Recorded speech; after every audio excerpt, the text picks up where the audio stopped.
గోపాలకృష్ణ గారు, ఏదైతే ఈ తిరుమల తిరుపతి దేవస్థానం యొక్క పవిత్రమైన ప్రసాదం లడ్డూ వ్యవహారానికి సంబంధించి గత 3 రోజులుగా జరుగుతున్నటువంటి ఇది ఏదైతే ఉందో, దీని మీద ఈ రోజున జగన్మోహన్ రెడ్డి గారు గత ప్రభుత్వంలో ఆయన రాష్ట్ర ముఖ్యమంత్రిగా పనిచేసిన వ్యక్తి పొరపాటు జరిగిందనో లేదా తెలియక జరిగిందనో చెప్తే అది వేరు.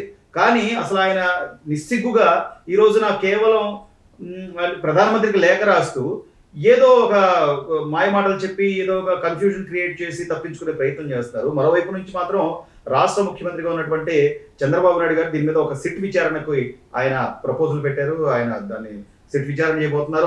ఐజీ కన్నా పై స్థాయి వ్యక్తులతో, పై స్థాయి అధికారులతో ఈ రోజున నిజాలు నిగ్గు తేల్చాలని చెప్పి ఆయన కంకణం కట్టుకున్నారు.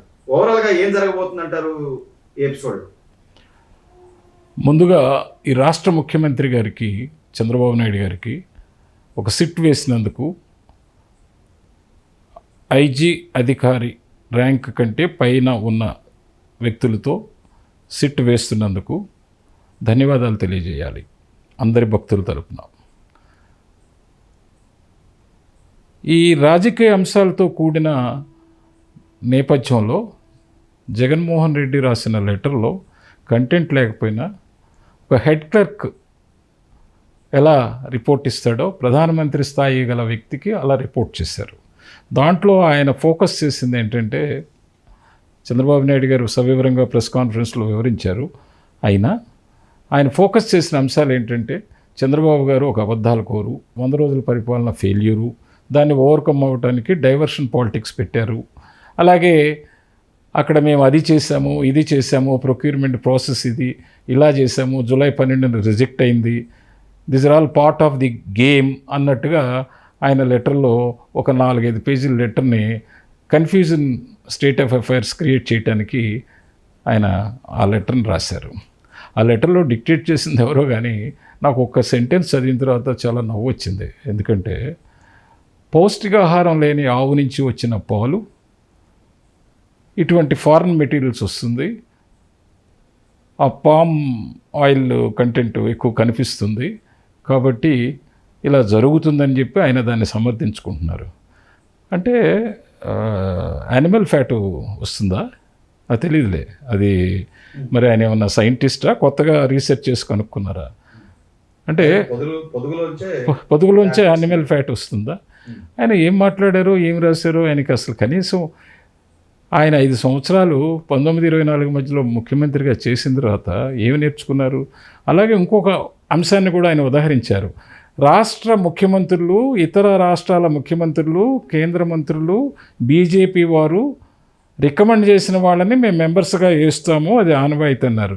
అది అసలు ప్రాధాన్య అంశమా ఇక్కడ? అరే, నువ్వు ఎవరిని వేసావనేది అక్కడ ఇంపార్టెంట్ కాదయ్యా. రాజకీయంగా ఇంతమంది నువ్వు వేసుకున్నావు నీ సొంత మనుషుల్ని వివిధ సంస్థల్లో. తప్పు గురించి జరిగితే ఆ తప్పు గురించి, తప్పు జరగకుండా దాన్ని సవివరంగా సవరించుకోవాలనేది డెమోక్రసీలో ఉన్న కోర్ పాయింట్. అది నువ్వు మిస్ అవుతున్నావు. అసలు నువ్వు ఒక ముఖ్యమంత్రిగా 5 సంవత్సరాలు ఏం నేర్చుకున్నావు? నువ్వు ఈ రాష్ట్రానికి పరిపాలన ఇంత అస్తవ్యస్తంగా అందించిన వ్యక్తివి ఏమి నేర్చుకున్నావు? తప్పు జరగచ్చు, జరగదని ఎవరు అక్కడ మీరు కూడా సర్టిఫికేషన్ ఇవ్వలేరు. తప్పు జరిగిన దాన్ని కాపాడుకోవాల్సిన బాధ్యత ఉందా లేదా? ఇంకొక మాట అన్నారు ఆయన, ముఖ్యమంత్రి స్థాయి వ్యక్తి ఇవన్నీ చూడరు, ఒక ట్రస్ట్ బోర్డు ఉంటుంది, ఆ ట్రస్ట్ బోర్డు చూసుకుంటుంది, స్టేట్ గవర్నమెంట్కి సంబంధం లేదన్నారు. అంటే స్టేట్ గవర్నమెంట్కి సంబంధం లేకుండా మరి ఈ నువ్వు అపాయింట్మెంట్ నువ్వు ఇచ్చే అధికారం నీకు ఉంటుంది, కానీ వాళ్ళని ఓవర్సీయింగ్ చేసి వాళ్ళ యొక్క అజమాయిషీ నీకు ఉండదన్నమాట. అంటే నీకు రిక్రూట్ చేసే పవర్సే ఉన్నాయి, వాళ్ళ మీద సూపర్వైజింగ్ చేసే పవర్స్ లేవు. అంటే నీకు రాజకీయ పదవులు పంచడానికే నువ్వు ముఖ్యమంత్రి కుర్చీలో కూర్చున్నావు. అంతేగాని వాళ్ళని కట్టడి చేసి సవ్యంగా వ్యవస్థ నడుస్తుందా లేదా, హిందూ మత పునరుద్ధరణ జరుగుతుందా లేదా, భక్తుల యొక్క సెంటిమెంట్స్ కానీ భక్తుల యొక్క సౌకర్యం జరుగుతుందా లేదా అనేది నీకు బాధ్యత లేదా? నీ క్రిస్టియానిటీ బాధ్యత, నీ అన్యమతస్తులను పెంచుకోవటమే నీకు హక్క. ఇవాళ చంద్రబాబు నాయుడు గారు అన్యమతస్తులు అని చెప్పేసి మాట్లాడారు, చాలా చక్కగా నాకు నచ్చింది. ఎందుకంటే ఇది బిగ్ కాన్స్పిరసీ అని ఎప్పుడో చెప్పాను. గతంలో కూడా మీకు గుర్తుందో లేదో, మత మార్పిడి విధానానికి భారతీయ జనతా పార్టీ పార్లమెంట్లో బిల్లు పెట్టాలని చాలా ఆలోచన చేసింది. ఒత్తిడి, బలవంతపు మత మార్పిడి కాకూడదు అని చెప్పేసి. ఇప్పుడు అది ఆసన్నమైంది ఆ సమయం. ప్రతి మతాన్ని మనం గౌరవించుకోవాలి, కానీ ఈ బలవంతపు మత మార్పిడి వల్ల ఇటువంటి దేవాలయాలను అడ్డబెట్టుకొని హిందూ మతస్థులందరినీ కన్వర్షన్ క్రిస్టియానిటీలోకి మార్చడం అనేది వాళ్ళకి ఉరి తీయాలి. ఆ పాలకుడు ఎవరైనా సరే ఉరి తీయాలి. వాళ్ళ సెల్ఫ్ ఇంట్రెస్ట్ ప్రకారం, వాళ్ళ యొక్క మనోభావం ప్రకారం మతం మార్చుకుంటే తప్పులేదు. కానీ నువ్వు ఇన్ఫ్రాస్ట్రక్చర్ని క్రియేట్ చేసి, అటువంటి యొక్క పరిస్థితిని క్రియేట్ చేసి, అందున హిందూ దేవాలయాల మీద వచ్చే ఆదాయ వనరులు, హిందూ భక్తులు ఇచ్చే ఆదాయ వనరుల్ని నువ్వు వెచ్చించి నువ్వు చేస్తున్నది ఘోరం, నేరం, ఉరి తీయాలి. ఒకటి. రెండోది, అసలు నాకు తెలియక అడుగుతాను, నువ్వు గతంలో అమరావతి గురించి విషం జిమ్మావు, ఇలాగే పోలవరం గురించి విషం జిమ్మావు. ఈ రెండు విషయాల్లో విభజన సమయంలో ఇచ్చిన పెద్ద హామీల్ని నువ్వు విషం జిమ్మి నువ్వు గందరగోళాన్ని సృష్టించావు 5 సంవత్సరాల్లో. కానీ బీజేపీ దాన్ని సవరించుకొని మళ్ళీ అలయన్స్కి వచ్చి ఇవాళ సహాయ సహకారాలు అందిస్తుంది కేంద్ర ప్రభుత్వం నుంచి. ఎందుకు అందిస్తుంది?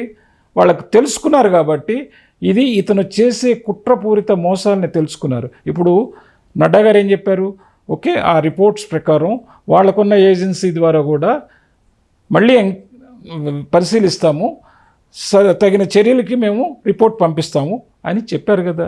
వెయిట్, నీకు ఎందుకు అంత తొందర ఎందుకు? నువ్వు ముఖ్యమంత్రిగా నాకు నా స్కోప్లో రాదని ఒక పక్క అంటూ, ట్రస్ట్ చూసుకుంటుందని ఒక పక్క అంటూ, ప్రభుత్వానికి స్టేట్ గవర్నమెంట్కి ఏ ప్రమేయం లేదని ఒక పక్క అంటూ, ఇవన్నీ గందరగోళాలు నువ్వు పొలిటికల్గా చేస్తున్నది నువ్వయ్యా మహానుభావ. కాబట్టి మీరు కొన్నాళ్ళు సహకరించండి, ఈ సిట్కి సహకరించండి. మీకేదన్నా రిప్రజెంటేషన్స్ కావాలని అంటే మీరు సబ్మిట్ చేయండి సిట్కి. అలాగే వేలాది మంది భక్తులు, దాంట్లో నిష్ణాతులు, అనుభవం ఉన్నవాళ్ళు ఈ గో సంరక్షణ విధానాన్ని, ఈ మిల్క్ చిల్లింగ్ దీంట్లో ఎట్లా అనుభవం ఉందో, క్వాలిటీ ఆఫ్ గీని ఎలా ప్రొక్యూర్ చేయాలో వాటిలో అనుభవం ఉన్నాళ్ళు కూడా, డైరీ మేనేజ్మెంట్లో అనుభవం ఉన్నాళ్ళు కూడా వాళ్ళు కూడా చెప్తారు. అట్లాగే సైంటిస్టులు కూడా, డైరీ ఎక్స్పర్ట్స్ కూడా చెప్తారు. ఈ రాష్ట్ర ముఖ్యమంత్రి గారికి ఈ సందర్భంగా ఇంత పెద్ద అంశాన్ని తెర మీదకి వచ్చింది కాబట్టి నేను ఒక విన్నపం చేయదలుచుకున్నాను. ఈ రోజున ఎన్నో గోవులు గోవధకు గురవుతున్నాయండి. చాలా గోవులు పౌష్టికాహారం లేకపోవటం వల్ల గోవధకి గురవుతున్నాయి. ఆ గోవుల్ని మొత్తాన్ని మీకు తిరుపతిలో కానీ, తిరుమలలో కానీ, నియరెస్ట్ ప్లేసెస్లో కానీ టీటీడీ ఆధ్వర్యంలో మళ్లించి గోవధను అరికట్టడం ఒక వెసులుబాటుగా ఉంటుంది. కాబట్టి ఆ వెసులుబాటుని మీరు ఉపయోగించి గో సంరక్షణ కేంద్రాలను పెట్టి వాటికి పౌష్టికాహారాన్ని మీరు ఫీడ్ చేసి, అక్కడ వచ్చే మిల్క్ని మీరు, అలాగే పాలను కానీ, ఇప్పుడు ఎట్లా క్యూ కాంప్లెక్స్లో పాలు ఇస్తున్నారు, అలాగే గీని కానీ, అలాగే ఇతరితర పదార్థాలు కానీ, పాల ఉత్పత్తులను కానీ మీరు టీటీడీకి ఉపయోగించుకొని మీరు చేస్తే ఇంతకంటే మహద్భాగ్యం, ఇంతకంటే దేవుని సేవ ఇంకొకటి ఉండదు. అది చంద్రబాబు నాయుడు గారు అర్హులు. ఆయన అక్కడ పెరిగిన మనిషి. ఆయన చిన్నప్పటి నుంచి కూడా దేవుడి సన్నిధిలో పెరిగి రాజకీయంగా ఇంత స్థాయికి చేరారు కాబట్టి ఆయన డెఫినెట్గా సిన్సియర్గా చేస్తారు. కాబట్టి ఆయనకి నేను విన్నపించుకుంటున్నాను, గో సంరక్షణ అనే ఒక స్లోగన్ తీసుకొని అన్ని గోవుల్ని తిరుమల తిరుపతి ప్రాంగణాలకి తరలించి, టీటీడీకి ఫండ్ షార్టేజ్ లేదు కాబట్టి మీరు ఆ సేవను కూడా మొదలెడతారని నేను ఆశిస్తున్నాను. కానీ గోపాలకృష్ణ గారు, అంటే అన్నం ఉడికిందా లేదా అని 4 మెతుకులు పట్టుకుంటే తెలిసిపోతుందంటారు.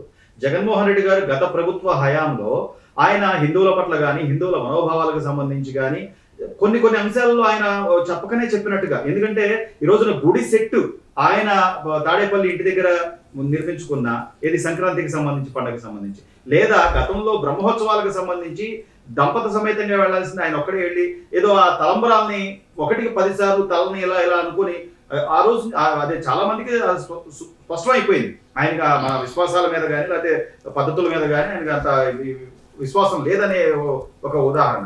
సో ఇలాంటి వ్యక్తి ఈ రోజున దీన్ని ఇలా వెనకేసుకుని రావడానికి కారణాలు ఉన్నాయంట. ఇప్పుడు మనం ఈ అంశాన్ని గత కొన్ని సంవత్సరాలుగా ఆయన అధికారంలోకి వచ్చే ముందు కానీ, వచ్చిన తర్వాత కానీ మనం చర్చించుకుంటున్నాం. ఇంత ప్రాధాన్యత గల అంశాన్ని, ఆ చెత్త రాజకీయం గురించి అతని యొక్క వ్యక్తి యొక్క స్వార్థపూరితమైన అన్యమతస్థ ప్రచారాన్ని గురించి ఎంత మాట్లాడుకున్నా శుద్ధ దండగా. ఆయన మారరు.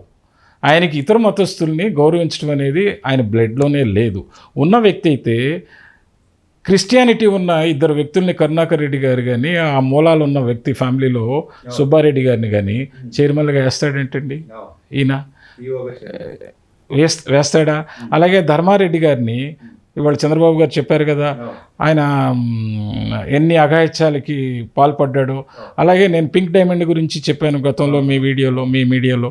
ఆ పింక్ డైమండ్ యొక్క కేసుని విత్డ్రా చేసుకున్నారు కదా ఇవాళ చంద్రబాబు గారు. 100 crores డ్యామేజెస్కి సూట్ ఫైల్ చేసినప్పుడు అది విత్డ్రా చేసుకున్నారు ఈ గవర్నమెంట్. ఇంకా అతనికి నిజాయితీ ఎక్కడుందండి?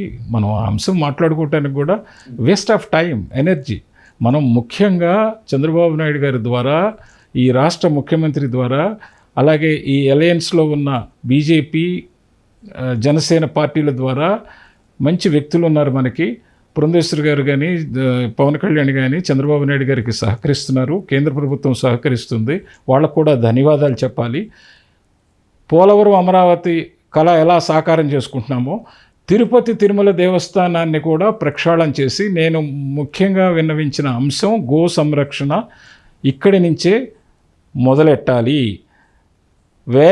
వేల గోవుల్ని కాపాడాలి. అలాగే వేల మంది భక్తుల మనోభావాల్ని అక్కడ తీర్చిదిద్దాలి. ఆ అన్న ఎన్టీఆర్ గారు క్యూ కాంప్లెక్స్ కట్టి ఎలా అయితే సేవలో తరించారో, అక్కడ ఉన్న రిఫార్మ్స్ చేశారో, అది చంద్రబాబు నాయుడు గారు కంటిన్యూ చేశారు.